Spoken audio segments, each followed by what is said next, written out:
तो फिर उनको महामृत्युंजय जपने की ट्रेनिंग दी है जी। और जपना चालू किया है। राम जी सबके माता पिता है, तो बाप जब तक कोई सत्कर्म नहीं करेगा तो लड़का करेगा ही नहीं। लोग को चले जाएंगे, सबकी सभी अवतारों का एक एक लोक है। अच्छा। तो उस 96 करोड़ जब तक नाम नहीं जपेंगे तब तक संचित प्रारब्ध क्रियामल नष्ट नहीं होता है। गुरु दीक्षा मिल चुकी है। हाँ। तो गुरु मंत्र हाँ। जप करे। हाँ। राम की तो जरूरत नहीं है। राम नहीं दोनों चलता है ना।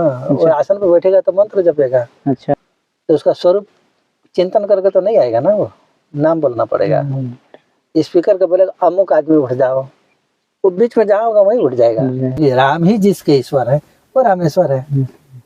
और राम जी नहीं काट पाए। कोई भी तंत्र नहीं है जो राम रक्षा स्तोत्र ना कर दे। साथियों, आप सभी को जय श्री राम। जैसा कि हम आपको नित्य नए संतों के दर्शन कराते हैं, उनके आशीर्वाद वाले सत्संग सुनाते हैं और कई भी चीज़ें होती हैं दोस्तों। संत दर्शन के क्या फ़ायदे होते हैं, आप लोग जो जुड़े हुए हैं आप निश्चित रूप से जानते हैं। लेकिन दोस्तों, आप लोगों को कई दिनों से कमेंट आ रहे थे कि आप रामदास जी के वीडियो लाइए, गुरु रामदास जी के वीडियो लाइए। उनसे कुछ और सवाल थे हमारे। तो आज फिलहाल दोस्तों आ चुके हैं चित्रकूट के धोबी घाट में। यहाँ गुरु जी के पास आप पीछे देख रहे हैं वो कुटिया बनी हुई है, और चलते हैं गुरु रामदास जी के पास, उनसे आशीर्वाद स्वरूप वचन लेते हैं, उनका आशीर्वाद लेते हैं। क्योंकि गुरुदेव के पास हर सवालों का जवाब रहता है जो आप लोगों के जहन में उठते हैं, जो और आज वीडियो में ना उठा पाए सवाल, तो आप कमेंट कर दीजिएगा ये सवाल अगली बार जब जाना तो पूछ लेना। तो आप हमारे पीछे देख सकते हैं वो है महाराज जी की कुटिया। इसी कुटिया पे महाराज जी अपनी तपस्या करते हैं, साधना करते हैं। तो चलिए चलते हैं, महाराज जी का आशीर्वाद लेते हैं और आप सभी को उनके दर्शन कराते हैं, सत्संग करते हैं। आज का सत्संग निश्चित से दोस्तों आपके कई सवाल जो होंगे जहन पे वो दूर हो जाएंगे। कई सवालों को हमने रखने का प्रयास करेंगे, हमने नोट किया है, सारी चीज़ें हैं। तो वीडियो को पूरा जरूर देखिएगा और अपना आशीर्वाद स्वरूप ग्रहण करते हुए एक कमेंट जरूर लिख दीजिएगा, जय श्री राम, जो भी आपसे बने। तो हमें पता चल जाता है कि नहीं, आप लोगों ने आशीर्वाद गुरु जी का ग्रहण कर लिया है। तो चलिए चलते हैं महाराज जी के पास। जय सीताराम। अध्यात्म की ओर बढ़ना चाहते हैं, नए नए हैं, बिल्कुल कुछ समझ में नहीं है, थोड़ा बहुत जानकारी है कि हम अपना हमारा जो संस्कृति है, धर्म है, तो हमें इस ओर चलना चाहिए। तो पहला कदम क्या होना चाहिए?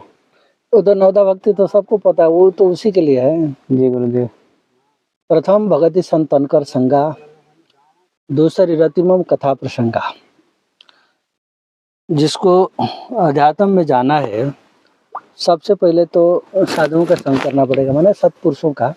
नहीं आ रहा है ठीक। प्रथम भगति संतन कर, धर्म की प्रवृत्ति बड़े लोग के पास आने जाने से होता है। जो करता है उसे थोड़ा भेंट मेल मिलाप करेंगे, कुछ ना कुछ उपदेश देगा। तो धर्म के विषय में जानने के लिए सबसे पहले तो साधु संग चाहिए। और साधु में गृहस्थ भी होते हैं और विरक्त भी होते हैं। गृहस्थ में भी कई लोग साधु होते हैं, उनके पास भी बैठ के सीखा जा सकता है। तो प्रथम भगत संतन कर पहले साधु पुरुषों का संग करिए। तो साधु पुरुषों का संग करेंगे तो वो दूसरी रतिमम का साधु के संग में जाएंगे तो भगवान का कथा सुना देंगे। अब जैसे राम जी हैं तो राम जी धर्म के लिए क्या क्या नहीं सहे हो, पिताजी के बात रखने के लिए सारा धर्म का पालन किए ना, वो अडिग नहीं हुए। तो ये धर्म ही तो सिखाता है ना कि राम जी बाप पिता के बात को मानने के लिए राजपाट इतना सब कुछ छोड़ के जंगल में भटक गए। धर्म ही है ना, मूल रूप से तो धर्म ही है। शिवी ददिच हरिश्चंद्र नरेशा, सहे धर्म हित कोटि कलेशा। अब शिवी हैं महाराज, हरिश्चंद्र जी हैं, तो ये लोग करोड़ों तकलीफ सह के और धर्म का पालन किए।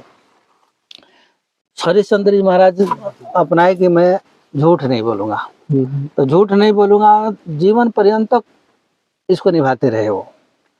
और खाली कोई साधन तो नहीं है, पर झूठ नहीं बोलते थे वो बिल्कुल। तो झूठ नहीं बोलते थे तो एक धर्म का पालन तो हो रही है ना। तो एक धर्म का पालन होने के चलते चलते सारा आ जाता है, एकदम एक साथ में आता है। चाहे सत्य के लीजिए, चाहे दया के लीजिए, चाहे परोपकार के लिए, कोई भी ले लीजिए, एक अपना लीजिए, सब अपने आप ही आएगा। अच्छा, ये तब आएगा जब साधु सज्जन के संग करेंगे। अपने घर बैठे तो आएगा नहीं। तो प्रथम भगति संतन कर गया, पहले साधुओं का संग करना पड़ेगा। साधु का संग करेंगे तो कथा वार्ता सुना देंगे। तो कथा वार्ता सुनाएंगे तो धर्माचरण, धर्म पर चलो। पर द्रव्य लुष्ट दूसरे का संपत्ति है वो मिट्टी के ढेले के समान है, और पराई स्त्री कैसी है वो सब उपदेश दे देंगे। तो किसी के भी धन को अपहरण नहीं करना चाहिए, सिखाएंगे ना वो। किसी के लिए अहित नहीं सोचना चाहिए, किसी को अहित नहीं करना चाहिए, किसी को दुख नहीं देना चाहिए। नहीं असत्य संपातक पुंजा, झूठ बोलने के समान कोई पाप नहीं है, सिखाएंगे ना ये। जी तो धर्म में चलने के लिए सर्वप्रथम जरूरी है कि सत्पुरुषों का संग करें, और भगवान का कथा वार्ता हो तो कहाँ ही सुनाई अनुमोदन करें। फिर वो जब कहेंगे, जैसा रास्ता बताएंगे उस पर अपने जीवन में उतारना चाहिए। ये नहीं कि खाली इधर सुने और इधर निकालते रहे तो धर्म को पालन तो नहीं होगा। वो तो परसों एक दिन आए थे तो हमसे बोले महाराज थोड़ा राम नाम का महिमा कह दीजिए। अच्छा। वाले टाइम पर मूंगफली नहीं है ये, जी ट्रेन में यात्रा कर रहा हूँ और आपको हम सुनाते रहूँ। तो घूमते घूमते आगे बोले थोड़ा वो राम नाम का महिमा, ऐसे फालतू बकवास मत किया करो। जब आपको राम नाम का महिमा सुनना होगा तो कभी स्पेशल उसी के लिए समय निकाल के आना। तो फिर मैं बताऊँ, अब घूमते घूमते आओ और रास्ते पेड़े में कोई बैठ गया तो फिर कोई उपदेश देगा, ये ऐसा तो नहीं होगा। तो उनको हम समझाए तो बोले अच्छा ठीक है, फिर चुप लगा गए। हमने घूमने आया हो, घूम लो।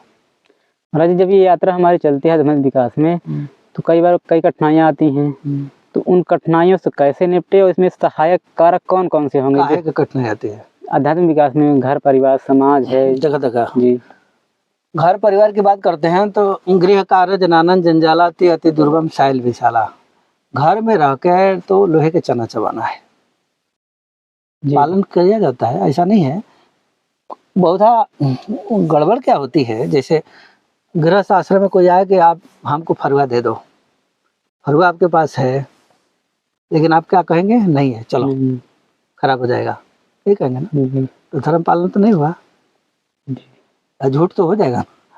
फरुआ घर में है और बोलते हैं कि फरुआ है ही नहीं, तो झूठ तो हुआ ना, तो धर्म का पालन तो नहीं हुआ। अब पालन तब होगा कि वो मांग जाएगा, हाँ फरुआ दे दो, तो दे दिया। अब आपका नफा नुकसान होता है तो उसे लीजिए दंड, भैया तू ले गया हमारा फरुआ खराब हो गया, इसके बदले में दूसरा दो, ना दो, वो आपकी जिम्मेदारी होती है। पर झूठ बोलना ठीक नहीं है। अब गृहस्थी घर में रह के दुकानदारी वगैरह चल रही है, कोई सामान खरीद के लाए 200 रुपया में और उसको 400 रुपये में बेच रहे हैं, डबल तो लेते ही है ना आजकल। जी। अब कोई कहता है कि नहीं नहीं 350 में दे दो, तो बोला कि 375 के तो हमारा खरीद है, तो ये झूठ हुआ ना। अरे जितना बेचना है बेचो, कोई मनाही नहीं है, पर ये बीच वाला झूठ मत बोलो। सीधे कहो कि हमको 400 में ही बेचना है, हमारा नहीं पड़ेगा, झूठ नहीं होगा। लेकिन वो कहते हैं कि नहीं नहीं हमारा तो 375 का खरीद तो 200 रुपये का ही है, तो 175 कहाँ गया भाई, ये झूठ हुआ ना। तो ये घर कार्य में रह के जबरदस्ती झूठ होती है, जिसकी आवश्यकता नहीं है। थोड़ी सा दिमाग लगावे ना तो झूठ से बचा जा सकता है। अब आपको दुकानदारी करना है, खूब करिए, आपको मुनाफा कमाना है, खूब कमाए, कौन रोकता है उसमें। लेकिन ये मत कहिए कि हमारे इतना का खरीद है, जी हाँ, सीधे कहिए कि हमारा आगे नहीं पड़ेगा ऐसा। अब हमारे कई ठो चला आ गए हैं, उनको सबको सिखा दिया हूँ, झूठ पर मत बोला, बेचना है जितने में बेच लो, कोई फर्क नहीं पड़ती है। लेकिन ये मत कहो कि 500 के सामान 1000 का है। जी, आपका सामान भी चलेगा, धंधा भी चलेगा और आपका धर्म का पालन भी होगा। आपका भाई समय लगता है और बिजनेस कर रहे हो तो कुछ तो प्रॉफिट लेगा ही लेगा। जी बिल्कुल। लेकिन प्रॉफिट के साथ समय झूठ नहीं चाहिए, झूठ होगा तो उल्टा फंस जाएगा मामला। तो घर वाले गृह में रह के और धर्म पालन झूठ बोल के खराब कर देते हैं। कोई आ गया फरुआ मांगने के लिए, नहीं है कुछ भी, जी हाँ, कुछ पैसा ही मांगने कभी कभी आ जाते हैं। जी। कभी किसी को बाइक भी मांगने आ जाते हैं, नहीं बाइक हमारा खराब है, जबकि खराब नहीं है। अरे सीधे सीधे कहे भाई हमारा बाइक ठीक है पर मैं आपको नहीं दूंगा इसलिए कि खराब हो जाता है देने लेने में। सत्य बोलिए, थोड़े देर के लिए दुख लगेगा उसको, आपको तो पाप नहीं लगेगा ना झूठ है। तो अब अपने पाप के लिए उसको ऐसे बंडल मार देते हो जो आपको झूठ बोलता। तो इसे झूठ का नहीं, असत्य संपातक पुंजा, असत्य के बराबर कोई पाप नहीं है, तो वो चपेट लेगा तो आप आगे नहीं बढ़ पाओगे। तो इसलिए भैया घर गृहस्थ में धर्म का पालन करना है तो झूठ से बच जाइए, मुख्य काम। और झूठ से बच जाएगा तो सब कुछ ठीक हो जाएगा। झूठ बोलेगा नहीं तो पाप होगा नहीं। कहते हैं कि धर्म कैसे हो, अरे धर्म सबसे बड़ा है कि आप झूठ मत बोलिए, बस अपने आप सब आ जाएगा। सारे गुण जो है ना उसके पीछे पीछे आ जाएंगे, झूठ नहीं बोले सारे गुण लेकिन आ महाराज जी थोड़ा सा यही एक है कि अगर झूठ थोड़ा सा उतना हद तक तो नहीं, फिर भी बोल देते हैं। अगर नहीं बोलेंगे तो समाज में जो स्थिति बनी है उनके नहीं। वो अभी एडजस्ट नहीं कर जाएंगे। पाएंगे। ये आपका भ्रम के उत्तर है। जी हम भ्रम, ये भ्रम के उत्तर है। जी। जैसे आपको उदाहरण दिए ना 500 के कोई सामान आप खरीद के लाए, 200 300 जितना में खरीदे ला, 500 में बेच रहे हैं। जी 500 में बेचिए, बढ़िया बात है। लेकिन जब आप कहते हैं कि हमारा 480 का खरीद है, 20 रुपए तो हमको भी चाहिए, ये झूठ हुआ ना। इसकी जरूरत नहीं थी। नहीं थी। है जरूरत? कुछ भी जरूरत नहीं है। आप खूब बेचिए ना, कौन मना करता है? 500 में ही बेचिए। तो ये बीच वाला झूठ मत बोलिए कि हमारा इतना का खरीद है, इतना भर मत करे भाई, हमारा नहीं पड़ेगा, आप जा सकते हो दूसरे जगह, जितना बोलिए। पर हमारा इतना का खरीद है जो झूठ हो जाता है, इसकी जरूरत नहीं है। अब हमारे यहाँ भजन वगैरह करते हैं, मान प्रतिष्ठा के लिए कोई कहता है कि आप कितना जप करते हो, वो अपने आप कहेगा 1 लाख 2 लाख 3 लाख। हाँ कुछ ऐसा ही में कुछ है, इतना भी स्वीकार नहीं किया जाता है इसमें। क्योंकि है ना जो जुगति मंत्र तंत्र प्रभाव फल तब जब करे द्राव, दुरा देना है मैंने, नहीं हमसे कुछ होता नहीं है, थोड़ा बहुत पूरा झूठ तो उसमें भी नहीं चलेगा, पुराने में भी झूठ नहीं चलेगा। वो कहेगा ठाकुर जी जितना कराते हैं उतना कराते हैं, बाकी हम ये सब बताता नहीं। झूठ भी नहीं हुआ, सही भी नहीं हुआ, मैंने वास्तविकता तो बताना नहीं है। क्योंकि फल तब जब करे दुरा, वो भजन प्रभाव तब फलित होता है जब दुरा देता है। दुरा का मतलब झूठ नहीं बोल रहा है वो, माने उसको टाल दीजिए। झूठ कहाँ कह रहा है कहने के लिए? शास्त्र झूठ बोलने के लिए नहीं सिखाएगा। फल तब जब करे दुरा, दुरा माने दूर कर दीजिए, प्रश्न से ही दूर कर दीजिए। माने भैया ये प्रश्न आपका उत्तर मैं नहीं दे पाऊंगा, मैं नहीं देने वाला हूँ। झूठ तो नहीं हुआ ना, दूरा दिया जाएगा। उसी प्रकार आप दुकानदारी कर रहे हैं, कोई भी बिजनेस में है, उसमें झूठ मत भूलिए। आपको जो करना है करते रहिए, उसमें के बीच वाला जो झूठ है ना उसको हटा दीजिए, धर्म का पालन हो जाएगा, बढ़िया होगा। वो एक रहे वाल्मीकि स्वपच, झूठ नहीं बोलते थे।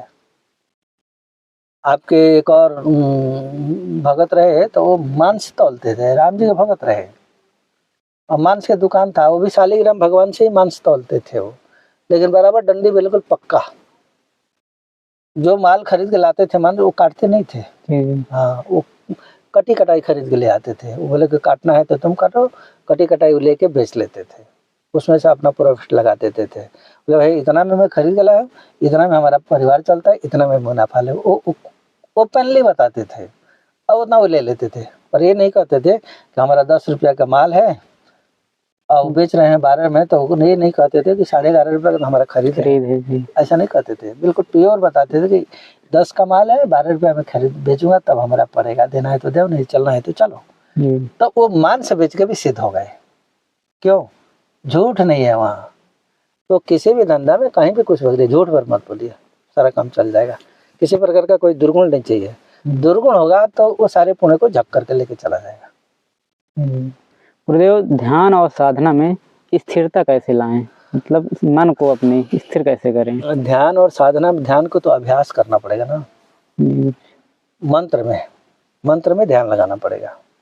महाराज कोई होते हैं स्वरूप में ध्यान लगाइए, और लोग कहते हैं तो फिर करने दीजिए। हमारे यहाँ तो गोस्वामी जी दिले जपिए नाम रूप बिनु देखे आवत हृदय सने, हमारा शास्त्र कह रहा है। अब लोग कहें तो हम थोड़ी मान लूंगा। शास्त्र में कहते जपिए नाम रूप बिनु देखे आवत हृदय सने विशेष है।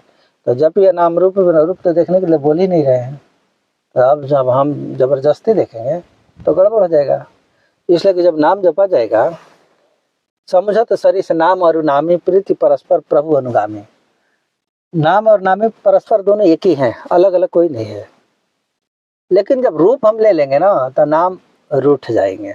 बोले कि जब तुम रूप बता लिया तो बुला लो, मैं तो कुछ नहीं करने वाला हूँ। ये ऐसा भी होता है ना कि जैसे रूप तो हम उसी का ध्यान करें जिसको हमने देखा होगा। हाँ। तो रूप तो हमने देखा नहीं है। हाँ तो यही तो बात है ना, नाम तो देख रहे हैं ना, नाम तो दिख रहा है, रकार अकार मकार तो देख रहे हैं ना, जी। वो उतना ही करना है, बाकी काम उनके ऊपर छोड़ दीजिए, वो कर लेंगे वो। जी। जब ये नाम रूप बिन देखे आवत हृदय सने पे, वो तो सने लग गया ना। जब प्रेम होगा नाम जपने में, जब नाम का प्रति स्नेह हो जाएगा, नाम में ही ध्यान लग जाएगा, तो वो अपने आप बुला लेंगे। जैसे खूब बड़ी मंडली लगा हो, 10-5 हजार लोग आदमी बैठे हैं, कुछ कथा सुन रहे हैं, किसी व्यक्ति को उठाना हो तो उसका स्वरूप चिंतन करके तो नहीं आएगा ना, वो नाम बोलना पड़ेगा। स्पीकर का बोलेगा अमुक आदमी उठ जाओ, वो बीच में जहाँ होगा वहीं उठ जाएगा। तो यहाँ रूप तो नहीं आया ना, खाली नाम आया। उसी प्रकार भगवत नाम केवल जपिए, बाकी स्वरूप तो अपने आप ही खींच लेंगे, खींचने की जरूरत नहीं है।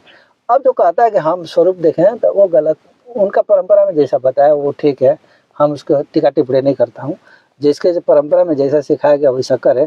पर हमारे वैष्णव समाज में हमारे गोस्वामी पूज्य पाद गोस्वामी तुलसीदास जी महाराज तो साफ साफ कहते हैं कि जपिए नाम रूप बिना देखे आवत हृदय स्नेह विषय से। आप नाम जपिए बिना कुछ देखे, केवल नाम देखिए। ये नहीं कि कुछ नहीं देखना है, इसमें कुछ नहीं देखें तभी गड़बड़ हो जाएगी। नाम देखना है। साधन कठिन न मन कब टेका, साधन तो कठिन है, मन का टेक नहीं लगता है, मन स्थिर नहीं होता है। तो नाम में जब ध्यान लगा देंगे, रकार अकार मकार, फिर नाम के अर्थ को चिंतन करना पड़ेगा कि रकार से क्या होता है, आकार से क्या होता है, मकार से क्या होता है, और उसी में नाम उलझ जाए, मन उलझ जाएगा, फिर कहीं नहीं जाएगा। और नहीं जाएगा तो फिर काम बन जाएगी। गुरुदेव यहाँ पे है जो एक सवाल है कि जो गुरुदेव मंत्र दिए हैं उसका ध्यान लेकर नाम करेंगे तो फिर राम राम नहीं, जो मंत्र जपा देगा उसका ध्यान उस समय चलेगा जी। मंत्र जपेगा तो मंत्र का ध्यान चलेगा जी। नाम जपेगा तो नाम का चलेगा, जो जपेगा उसी का चलेगा। तो जिसको गुरु दीक्षा मिल चुकी है हाँ तो गुरु मंत्र जप करे, राम की तो जरूरत नहीं है। राम नहीं दोनों चलता है ना। वो आसन पे बैठेगा तो मंत्र जपेगा, अच्छा, बाहर घूमेगा तो नाम जपेगा, नाम जपेगा तो अलग अलग हो जाएगी। जिस समय जो जपेंगे वो उसी का ध्यान करना पड़ेगा। अथवा कोई नाम का ही अनुष्ठान कर गया तो बैठ के भी नाम का ध्यान करेगा, चलते फिरते भी ध्यान करेगा, दोनों ही हो जाएगा। गुरु जी इसमें भी है क्या कि एक दिन में इतनी माला होनी चाहिए, इतने नाम होने चाहिए है ना गृहस्थ में? गुरु जी कहीं के भी वो तो संख्या की जरूरत है। कितनी होनी? 96 करोड़ जब तक नाम नहीं जपेंगे तब तक संचित प्रारब्ध क्रियामल नष्ट नहीं होता है। 96 करोड़ जपने के बाद संचित प्रारब्ध क्रियामल तीनों ही नष्ट हो जाते हैं पूरे जीवन काल में। पूरे जीवन काल में जी। तो 96 करोड़ कोई ज्यादा नहीं होता है। यदि एक बार ठन ला जाना तो 15-16 साल में पूरा हो जाता है, 20 साल में पूरा हो जाएगा। अब लोग सोचते हैं ना कि आज माला पकड़े और कल सिद्धि मिल जाए, ऐसा तो होती नहीं है। कुछ महाराज जी दावा करते हैं कि हमारे तंत्र में तो उसको कैसे देखते हैं महाराज जी? ठीक है, वो तो कुछ तंत्र प्रभाव है, उसके अनुसार कुछ कुछ हो जाती है, उसके लिए इनकार नहीं करते हैं जी। कुछ कुछ ऐसे सिद्धियां है जो उसका टोटका मोटका होता है। जोग है, जुगती है, तंत्र है, मंत्र है, इस सबका है ना अपना अपना प्रभाव। तंत्र उपासना से भी राम जी मिलते हैं, यंत्र पूजा करने से भी मिलते हैं। ऐसा नहीं है कि खाली मंत्र जपने से होते हैं। सुंदरी तंत्र में तो तंत्र उपासना करके ही मिल जाते हैं। कुछ यंत्र है खटकोड़ वगैरह बना के उन पर लिख के और तिल से रोज अभिषेक करना पड़ता है, समय उतना ही लगेगा। चाहे मंत्र जपे या चाहे वो तंत्र करे, ये नहीं कि तंत्र आज करे और कल मिल जाए, ऐसा कुछ भी नहीं है। दीर्घ काल तक वो करना पड़ेगा। जो यज्ञ है ना तो यज्ञ भी दीर्घ काल तक ही करना पड़ेगा। जैसे विश्वामित्र जी यज्ञ कर रहे हैं तो यज्ञ करते करते अंतिम में आए तो उनका विघ्न हो गया, अंतिम में राम जी गए तो पूरा हुआ। तो अंतिम में ही परमात्मा की प्राप्ति होती है। तो यज्ञ पूरा नहीं होता, चूंकि निशाचर होने नहीं देता है सब। तो राम जी मिल गए, यज्ञ पूरा हो गया। वही तो बात है। कोई भी काम करिए, कुछ भी करिए, विघ्न तो आएगा। तो उसमें सब में जोग से भी मिलते हैं, यज्ञ से भी मिलते हैं, जप से भी मिलते हैं। पर जप जो है ना, यज्ञ नाम जपो अस्मि, यज्ञों में सर्वश्रेष्ठ जप यज्ञ है। जितने भी यज्ञ है, हाँ जप यज्ञ सबसे बड़ा है। उससे मिलना ही है। अन्य जैसे सामग्री वाला जगह है तो उसमें शुद्धि अशुद्धि की जरूरत, मैंने कीट वगैरह पड़ गए, जौ तेल वगैरह में कीट नहीं पड़ जाते हैं, तो हवन में डाल दे देते, हत्या तो लगेगा ना जी, तो फल तो न्यून कर देगा। राम नाम जपने में कौन सा कीड़ा आएगा? आएगा। बस केवल झूठ नहीं बोलना है और इंद्रिय निग्रह पूर्वक रहना है बस। आज जिसने इंद्रिय निग्रह नहीं किया तो उसको सिद्धि मिलती भी नहीं है, कहीं कुछ उसके जीवन में प्रभाव। कहते हैं ना उसको, बिन तप तेज के कर विस्तारा।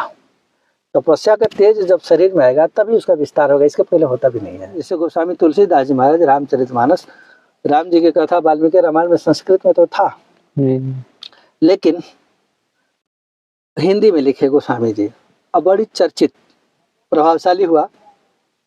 वृंदावन में एक चौबे जी पूरे भागवत को दोहा चौपाई में लिख दिए। मैं पढ़ा हूँ, वो सोचे कि जैसे गोस्वामी जी के प्रचार हुआ वैसा मेरा भी नाम हो मेरा हो जाएगा, गया। और कहीं कुछ नहीं हुआ। जानता भी नहीं कोई। कोई जानता भी नहीं है। जी जी क्यों नहीं है कि गोस्वामी तुलसीदास जी महाराज चित्रकूट में बैठ के 1 अरब नाम जपे, 1 अरब वो 96 करो, जी और वो सिद्धि पूरी हुई, तपस्या का तेज तो हो गया। तो गोस्वामी तुलसीदास जी के जीवन में यहाँ वो 3 अरब नाम जपे, बहुत हाई स्पीड में गए वो। और जब इतना बड़ा हो जाएगा तो उनकी कृति तो अपने आप ही फैल जाएगी ना, कोई रोकेगा कोई, ऐसे फैल गई। अच्छा, पिछले जन्म के वो वाल्मीकि हैं भी, पिछले जन्म से भी पूर्ण है, जी और इस जन्म में भी यहाँ 1 अरब नाम जप के ही भगवत साक्षात्कार किए। अब वो चौबे जी जो लिखे भागवत, उनके जीवन में ऐसा नहीं था। आज वैसे ही मिलती है बाजार में, आप लेकर पढ़ सकते हैं। अब बढ़िया लिखे हैं, हम भी पढ़ा हूँ। पर वो जो गोस्वामी तुलसीदास जी का जो जी पूरे विश्व लेवल पर एक छा गए, वैसा नहीं हुआ। क्यों? बीच में तपस्या नहीं है। बिन तप तेज की कर विस्तार, तपस्या नहीं है इसलिए विस्तार नहीं हुआ। और भगवान शिव शिवत पद प्राप्त कर गए, राम नाम का बल है। हनुमान जी महाराज राम नाम के ही बल है। राम नाम सुमिर पवन सुत पावन नामू, अपने बस करी राखे रामू। अपने गुण के बल पर तो नहीं बस किए ना, नाम के बल में। साफ सुमिर पवन सुत पावन नामू, नाम की बात है। अपने बस, किस बस में? नाम के बल में आए, बस में आए।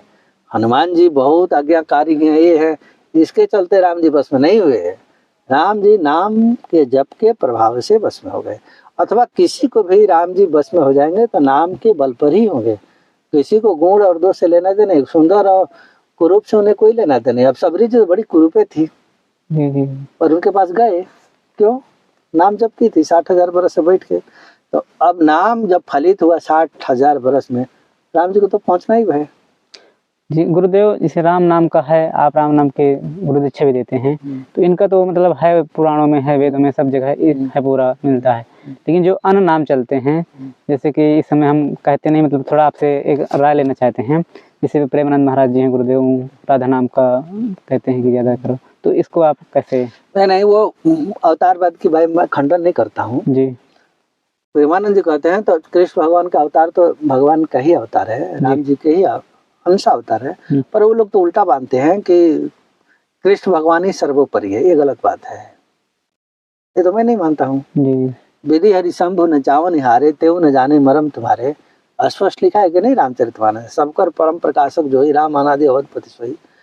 और विधि हरि शंभु, विधि विधि मैंने ब्रह्मा जी, हरि मैंने विष्णु भगवान, और शंभु मैंने शंकर भगवान। तो इस ब्रह्मांड को ब्रह्मा विष्णु महेश मिलकर नचाते हैं। वाल्मीकि जी महाराज कर रहे हैं, कोई दूसरा नहीं कर रहा है। कि राम जी जब पूछे कि हम कहाँ रहूं, थोड़ा जगह बताइए, तो जब राम जी पूछे कि कहाँ रहूं, जगह बताइए, तो वाल्मीकि जी महाराज हंस के बोले कि प्रभु बड़ा सीधा तो पूछे नहीं, उल्टा पूछ दिए। जो ब्रह्मा विष्णु महेश को नचाता हो उसको भला मैं जगह बताऊंगा? आगे वो कह रहे हैं कि विधि हरि शंभु न चावन हारे, तेऊ न जाने जो ब्रह्मा विष्णु महेश को नचाते हैं, अथवा जो ब्रह्मा विष्णु महेश इस पूरे ब्रह्मांड को नचाते हैं, वो हे राम जी आपको नहीं जान पाते हैं। तो जब ब्रह्मा विष्णु महेश राम जी को नहीं जान पाते हैं, तो कृष्ण भगवान तो विष्णु भगवान का अवतार है, तो फिर राम जी से बड़े कैसे हो जाएंगे? हाँ, अवतार बाद में ठीक है, भगवान के 24 अवतार है, उनकी अंश से अवतार होती है। तो वो नाम जपेंगे तो उनके लोक को चले जाएंगे। सभी अवतारों का एक एक लोक है।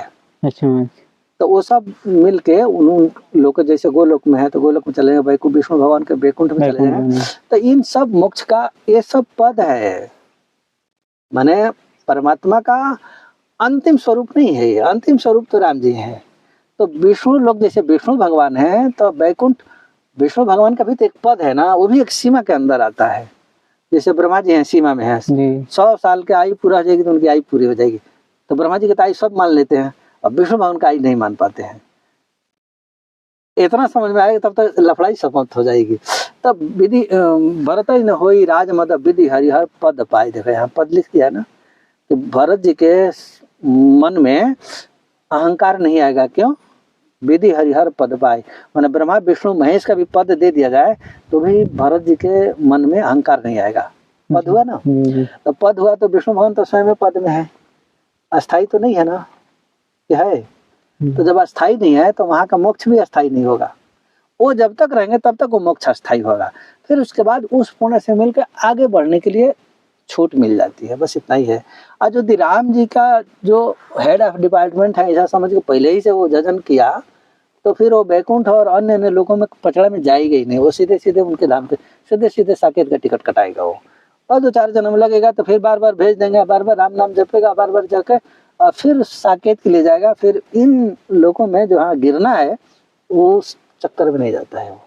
गुरुजी थोड़ा सा एक सामाजिक प्रश्न रहेगा कि जो हम लोग संतों के लिए कोई भी हो, हम अपना दायरा लेके बोलते हैं कि जाते हैं तो कुछ प्राप्ति के लिए जाते हैं, भगवान की कृपा या गुरु कृपा हो जाए हम पे तो जाते हैं, इसको आप कैसे देखते हैं? तो ठीक तो है ना, आप लोग कहते बोले शांति की ओर जाइए, मतलब भगवान की प्राप्ति की ओर ले जाइए, लेकिन समाज तो कुछ और प्राप्ति के लिए बढ़ता है। हाँ तो जाता है, तो साधु तो चारों फल के दाता होते हैं ना, अर्थ धर्म काम मोक्ष। साधु के पास तो जिस काम से जाएगा वही पूर्ति कर देगा, ठीक है। तो जिस भाव से जाते हैं जाना चाहिए, नहीं जाने से तो अच्छा ही है ना। नहीं जाने से तो सही है। जिसको कुछ नहीं मिला, घर में बैठ के चुपचाप कंगाली में बैठा रहे, तो उसे तो अच्छा है कि कुछ जाके कमाए खाए। नहीं है, कुछ तो ले लेता है ना, वो लेना बढ़िया है, नहीं है। जी जी बिल्कुल। हाँ जाना चाहिए, जिस भाव से जाइए, पर उसी भाव से साधु के दर्शन से तो फल ही फल है, कुछ तो पाप कटता ही है। कुछ नहीं बहुत कटता है, तो जब कटता है तो कुछ तो सुख शांति आएगी। जी जी बिल्कुल। हाँ जाना चाहिए, जाए जिस भाव से जा पर जाना चाहिए। भगवान के पास है, भगवान के राम भगत जगत 4 प्रकार के होते हैं। पहले तो जिज्ञासु होता है, फिर साधन साधक होता है, फिर सिद्ध होता है, फिर सुजान हो जाता है। 4 प्रकार की श्रेणी है। तो पहले तो जिज्ञासा भर के जाएगा कि भगवान कैसे हैं, क्या हैं, कहाँ रहते हैं, ये जिज्ञासा की जाएगा साधु के पास। वो जान जाएगा तो सोचेगा अरे बाप रे बाप, भगवान इतना बड़ा कर सकते हैं, तो फिर थोड़ा भजन में करेगा। तो उसको लड़का फड़का चाहिए, नौकरी पैसा चाहिए, वो भी मिल जाएगा। अथवा उससे भी आगे सोच लिया कि नहीं नहीं ये तो पचड़ा है, यहीं क्या संपत्ति यहीं रह जाएगी, यहीं माया रह जाएंगे, तो थोड़ा ऊपर वाला सोचेगा भक्ति के लिए कि जन्म मृत्यु का टाल दूं, तो फिर ऊपर भी बढ़ जाएगा, धीरे धीरे बदलता सिद्ध हो जाएगा। और सिद्ध हो जाएगा तब हो जाएगा अरे बात तो सिद्ध हो गए, अब सुजान कैसे बने, माने ये मृत्यु पर ही विजय कैसे प्राप्त कर जाए। जी जी जी। मृत्यु पर भी विजय प्राप्त कर जाता है। और राक्षस जो है ना भजन करता है सब, तो राक्षस भजन करता है सब, तो वो सोचता है सब कि हम किसी के मारे से मरे नहीं, अपने को अजर अमर नहीं कर पाता है सब, अहंकार लेके। हम काहू के मरे न मरे, वरदान तो लेता है सब, पर हम काहू के मरे, मृत्युलोक है, यहाँ तो सब जाते हैं। राम जी आए, कृष्ण आए, ये लोग बड़े बड़े अवतार है, उनको भी जाना पड़ा। तो अभी राक्षस यही गलती करता है सब, जब भगवान का इतना बड़ा अवतार होके भी जाना पड़ता है तो वो अमर तो नहीं रह सकता है। पर वो वरदान क्या मांगेगा, तो शंकर जी को प्रश्न किया, चाहे ब्रह्मा जी के, हम काहू के मरे ही न मारे, और ये मस्त बोल देते हैं। ऐसा ही है, कोई सीमा लगाओ, सीमा लग जाती है। जैसे रावण के पास ब्रह्मा जी गए वरदान देने के लिए, तो ब्रह्मा जी को मालूम था कि यही मांगेगा, हम काहू के मरे ही न मारे। उनको खूब अच्छा है, खूब अच्छा रहा कि यही मांगेगा। तो वो अपने साथ में शंकर जी को लेके गए। अब एक नई बात आपको मिल रही है। लोग तो कहते हैं कि ब्रह्मा जी जाके वरदान दे दिए, मैं तो कह रहा हूँ कि शंकर जी को लेके गए, अभी उल्टी हो जाएगी। पर शंकर जी को लेके गए हैं वो, रामचरितमानस में लिखा, कहीं दूर से भी नहीं बोल रहा हूँ। ब्रह्मा जी गए तो बोले कि मांगो भाई वर, व्यंग करके शंकर जी को लेके गए। वो जानते थे कि बोलेगा कि हम काहू के मरे ही ना मारे, अब मृत्यु के देवता शंकर जी हैं और इन्हीं के सामने वरदान हो जाएगी। तो वो ये दिखा रहे थे कि भैया तुम मांगो कि हम काहू के मरे ही ना मारे, और मृत्यु के देवता ये हैं, तो ये जाने मैं तो दे दूंगा, तो संभालेंगे ये। तो शंकर जी वहां लिख रहे हैं कि हम ब्रह्मा मिलित हिबर उदीना, देखा हम आ गया ना सब। अब यहाँ अर्थ लोग लगाते हैं कि ब्रह्मा जी कहते हैं कि हम आपको वरदान देता हूँ, पर गलत अर्थ हो जाएगा, ऐसा अर्थ नहीं है ये। हम ब्रह्मा मिल वर देना है। कथा कौन कह रहे हैं? शंकर जी। कथा कह किसे रहे? पार्वती जी से। तो पार्वती जी से कह रहे हैं शंकर जी की पार्वती हम, अब शब्द उनके ऊपर जा रही है, हम ब्रह्मा मिल तेहिवर देना, हम और ब्रह्मा जी मिल के उसको वर दिए। हो गया ना अर्थ? उल्टा हो गया ही, माने अर्थ तो हम सीधा ही ले रहा हूँ, पर प्राय लोग बताते हैं कि ब्रह्मा जी ने ऐसा वर दिया था। ब्रह्मा जी थोड़ी, शंकर जी के साक्षी में दिया है वो। तो वो बोला कि हम किसी के मारे नहीं मरे। ब्रह्मा जी बोले कि देखो भाई, अमर तो हमेशा नहीं हो जाएगा, किससे किससे नहीं मर आसान देखते हो उसको कट कर दो, मैं हाँ कर देता हूँ। तो बोले कि मनुज बानर मनुज जाति दुई बारे, मनुष्य और बंदर को तो कीड़ा मकोड़ा समझता था वो। जी। जब चाहो पकड़ो और खा लो, इसके अलावा कोई मुझे न मारे। हाँ इसके अलावा कोई नहीं। अब वही हो गया। वही तो मृत्यु के देवता शंकर जी हैं, दो बचा दिए, मनुष्य और बंदर बचा दिए। अब मनुष्य और बंदर से ही मारा गया। जी राम जी मनुष्य बन के आए, जी। अब बंदर भालू रहे, कूट दिए सब। तो राक्षस अपना बुद्धि लगा के अजर अमर तो होता है सब। हिरण्यकशिपु ये रहा, ना दिन में मरूं ना रात में मरूं, ना अस्त्र से मरूं ना शस्त्र से मरूं। उसका तो बड़ा डिफिकल्ट था। दिया ना, अपने बुद्धि लगा के तो सारा ही अपने बुद्धि से अमर बन गया। लेकिन महाकाल के सामने तो कोई बुद्धि काम नहीं चली। जो भौं के थोड़ा सा नचाने से महाकाल भी डर जाते हैं। महाकाल भगवान शिव हैं, और भगवान शिव भी राम जी के सामने क्या है, कुछ भी नहीं है। राम नाम जप के तो महाकाल बने हैं ना वो। तो राम नाम जप के बने हैं, तो वो राम जी तो जब चाहे तब शक्ति खींच लेंगे, किसी को मार देंगे। बाणासुर से हुई तो लड़ाई। महाराज जी, जो राम जी हैं और शंकर जी एक दूसरे का दोनों का विपरीत जाप करते हैं। भगवान श्री राम शिव का जाप करते हैं, शिव नहीं, ऐसा उत्तर मत लीजिए, वो तो गड़बड़ हो जाएगी। अच्छा, क्योंकि जब रामेश्वर में ऐसे कुछ पूजा हो रही थी। नहीं, ऐसा कुछ नहीं। अच्छा, राम जी सबके माता पिता है, तो बाप जब तक कोई सत्कर्म नहीं करेगा तो लड़का करेगा ही नहीं जी। राम जी जो शंकर जी के पूजन करा किए हैं, तो सिखाए हैं कि तुम भी करो। अच्छा, वो तो शंकर जी को भी उत्पन्न करने वाले हैं, तो काहे को पूजा करेंगे किसी की। वो तो सृष्टि को दिखाने के लिए कि सबको पूजा करना चाहिए। माँ बाप जब पूजा करते हैं, शुभ आचरण करते हैं, तो बेटा कर लेता है। जी जी। तो राम जी अपने करने से शिक्षा, वो किसी को पूजा नहीं करते हैं। जब नामकरण में आया तो बोले राम जी कि राम ईश्वर इति रामेश्वर, जी। जो राम का ईश्वर है वो रामेश्वर है। शंकर जी तुरंत खड़े हो गए सभी मुनियों के सामने, उल्टा कर दिया। अब बोले नहीं प्रभु ये गलत अर्थ बता दिए। बोले क्या है, राम ईश्वर। अब वो बोले कि राम ही जिसके ईश्वर है वो रामेश्वर है। और राम जी नहीं काट पाए। यदि पहले शंकर जी बाद में काटे नहीं होते तो परमानेंट बन जाते। हाँ, ये गुरु जी सही है। लेकिन जब शंकर जी उठ के काटे, राम जी कोई जवाब नहीं दिए। तो जवाब नहीं दिए तो वो अंतिम वाली बात मोहर हो गई। ये बात तो लोग समझते नहीं है। जिस बात का खंडन ना हो वो बात पक्की हो जाती है, और जिसका खंडन हो गया वो कच्चा हो जाता है। राम जी बोले वो बात खंडन हो गई, शंकर जी उठ के खंडन कर दिए। उसके बाद राम जी यदि कहते कि नहीं शंकर जी आप गलत कहते हो, हम जो कह रहे हैं वो सही है, तो फिर ये शंकर जी की बात गलत हो जाती, फिर राम जी वाली बात पक्की हो जाती है। लेकिन राम जी के बाद के शंकर जी खंडन किया और राम जी कुछ बोले नहीं, और मुनि लोग भी कुछ नहीं बोले। इसलिए पक्का हो गया कि राम ईश्वर, जो राम ही जिसके ईश्वर है, ये पक्की हो गई। अब हमें दुनिया भर की टीका टिप्पणी करने की जरूरत क्या है भाई। जी बिल्कुल गुरुदेव। अब लास्ट सवाल, अब कुछ और सवाल हैं जिससे सबसे दिक्कत होती है लोगों को गुरु ढूंढने में, तो इसके कुछ सटीक आप। तो इसमें क्या, गुरु अपने अपने चॉइस के अनुसार घुसा जाए। कोई यौगिक होता है, मैंने योगाभ्यास करता है, तो अपना यौगिक गुरु खोजेगा जी। कोई शाक्त होता है, शक्ति से, सबका अलग अलग प्रवृत्ति होती है ना। तो जो शाक्त दुर्गा के प्रति जिसका ज्यादा आकर्षण होगा, भक्ति होगा, वो दुर्गा वाला पुजारी खोजेगा, अपना गुरु खोजेगा। शिव जी में जिसका झुका होगा, शिव जी को गुरु, शिव जी का जो उपासक होगा वही जाएगा। वैष्णव होगा तो वो वैष्णवी गुरु खोजेगा। कृष्ण उपासक होगा, कृष्ण उपासक खोजेगा। राम जी को तो राम जी, जो जिसका होगा वो खोजेगा। वो सबका सेट होता है, वो व्यक्ति कुछ नहीं करता है। लेकिन गुरुजी फिर भी हमसे बहुत लोग कहते हैं कि हमें कोई ऐसा गुरु बता दो जो हमारे सारे कष्ट हल ले, तो हम ऐसा कैसे किसी को बता दें। वो गुरु नहीं चाहिए ना, उसको तो एक डॉक्टर चाहिए गुरु के रूप में। जी बिल्कुल। तो ये तो गड़बड़ है ना, वो नहीं चाहिए गुरु। जी। डॉक्टर चाहिए कि पैसा वैसा खर्च कम हो और दवाई बीमारी वगैरह सब ठीक हो जाए। हाँ, तो वो अपना डॉक्टर खोजते रहे। वो कैसे आध्यात्मिक रूप से पवित्र रूप में यदि कोई गुरु खोजता है, उसके लिए गुरु मिल जाते हैं। और जिसको डॉक्टरी बिजनेस वाला काम करना है, उसको तो जीवन भर नहीं मिलेगा। ये रोग ठीक हो जाए तो वो रोग ठीक हो जाए, तो वो रोग ठीक, 10 रोग ठीक कराने के लिए गुरु खोजेगा क्या? वो गुरु रोग ठीक करने के लिए थोड़ी होता है, वो तो आध्यात्मिक उन्नति करने के लिए होता है, भगवत प्राप्ति के लिए, भक्ति बढ़ाने के लिए होता है। दवाई वैद्य थोड़ी है गुरु। हाँ है, सदगुरु वचन वैद्य विश्वासा, ये भवसागर रूपी रोग को नष्ट करने के लिए गुरु खोजे तो वो डॉक्टर भी है, पर वो भवसागर का रोग ठीक करेगा। ये सांसारिक रोग तो यही जो पूर्व जन्म में जो पाप किया है उस पाप के चलते ये शरीर मिला है, तो भोगो।